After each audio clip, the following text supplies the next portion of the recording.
ఉద్యోగ విద్యాపరమైనటువంటి అంశాలు అందివ్వాలని చెప్పని ఇచ్చిన పిలుపు మేరకు తెలంగాణలో గౌరవ ముఖ్యమంత్రి రేవంత్ రెడ్డి గారు ఇదే సభలో బీసీ సంక్షేమ శాఖ మంత్రులు పొన్నం ప్రభాకర్ గారి ద్వారా మరి బీసీ కులగణనకు తీర్మానం ప్రవేశపెట్టి సుమారు 1 లక్ష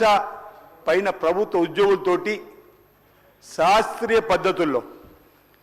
ఈరోజు కులగణన జరిపిన తీరు ఆదర్శనీయమైంది. తెలంగాణ మోడల్ అయింది ఈ దేశంలో ఉన్నటువంటి ఇతర రాష్ట్రాలకు. 2011లో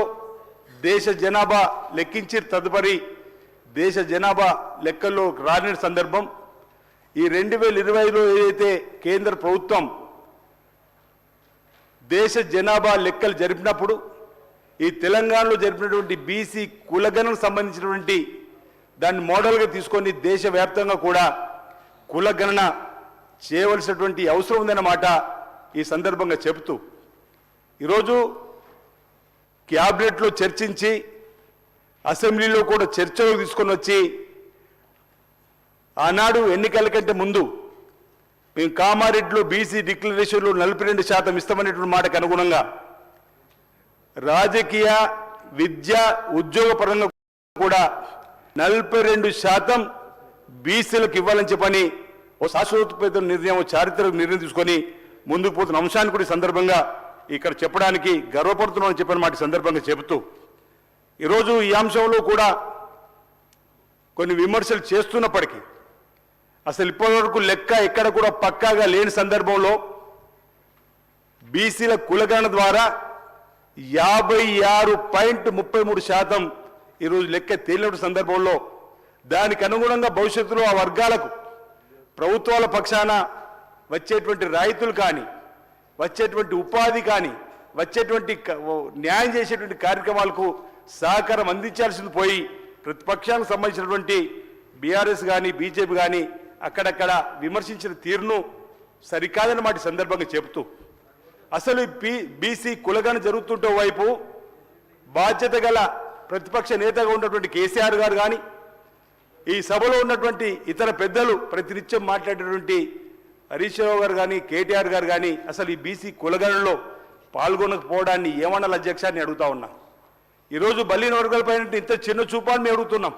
ఓవైపు బీసీ కులగణన జరుగుతుంటే అందులో వాళ్ళు చేరి వాళ్ళ యొక్క వివరాలు చెప్పి దీనికి ఊతం ఇవ్వాల్సినటువంటి వీళ్ళు అందులో పాల్గొనకుండా ఇంకా ప్రతినిత్యం విమర్శలు చేస్తూ గౌరవ ముఖ్యమంత్రి రేవంత్ రెడ్డి గారు కానీ ప్రభుత్వాన్ని కానీ బదనం చేసేటువంటి కార్యక్రమం చేస్తున్నారు. ఇది సరికాదన్నమాట అనేక సందర్భాలు చెప్పినాం. ఈ సభ ద్వారా కూడా ఈరోజు ఈ కులగణన జరగడం అనేది చారిత్రాత్మక నిర్ణయము, ఓ సాహసోపేతమైన నిర్ణయము. బలహీన వర్గాలందరూ కూడా ఎన్నో సంవత్సరాలుగా ఎదురు చూస్తున్నటువంటి ఓ అంశం ఈరోజు తెలంగాణలో రావడం, ఈ తెలంగాణ ఈ దేశానికి రోల్ మోడల్ కావడం ఈరోజు ఇక్కడ మేము అదృష్టంగా భావిస్తున్నాం అధ్యక్ష.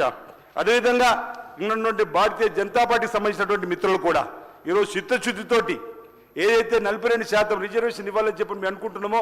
భారతీయ జనతా పార్టీ కేంద్రంలో ఉన్నటువంటి ప్రభుత్వంతో ఒప్పించి మెప్పించి ఈ రిజర్వేషన్కు అక్కడ కూడా మాకు సహకారం అందించి ఏమాత్రం ప్రేమ ఉన్న కేంద్రం ఒప్పించి 42% రిజర్వేషన్ అమలయ్యేలా చూడాలని చెప్పి ఇక్కడ ఉన్నటువంటి భారతీయ జనతా పార్టీ కూడా ఈ సందర్భంగా నేను తెలియజేస్తూ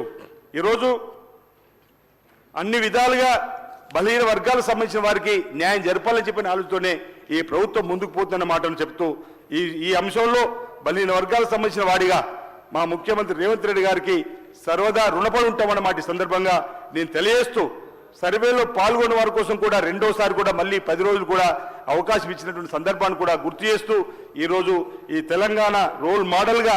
ఈ దేశానికి లోక్సభలో కూడా రాహుల్ గాంధీ గారు తెలంగాణలో బీసీ కులగణన జరిగింది, ఇంచుమించు 90%, 85% వరకు మనం వచ్చినట్టు తేలింది. ఈరోజు ఈ సందర్భం ఉంటే ఈ ప్రభుత్వాన్ని అభినందించాల్సి పోయి అక్కడక్కడ విమర్శ చేస్తున్న వారికి నేను సూచన చేస్తా ఉన్నా, అభినందించండి ప్రభుత్వాన్ని. బలహీన వర్గాలకు మేలు జరిగేటువంటి కార్యక్రమాన్ని స్వాగతిద్దాం. ఈరోజు బీసీ కులగణనకు సంబంధించిన అంశంలో అందరూ కూడా కలిసి భవిష్యత్తులో ఆయా వర్గాలకు ప్రభుత్వం పక్షాన్ని ఇచ్చేటువంటి రాయితీలు ఫలాలు అందే విధంగా మనందరం కూడా కలిసికట్టుగా కృషి చేస్తామన్నమాట సందర్భంగా తెలియజేస్తూ వ్యవసాయ రంగానికి సంబంధించి కూడా అధ్యక్ష నిన్నటి రోజు గవర్నర్ ప్రసంగంలో రాయితీ ఒక్కొక్క అంశాన్ని చెప్పినప్పుడు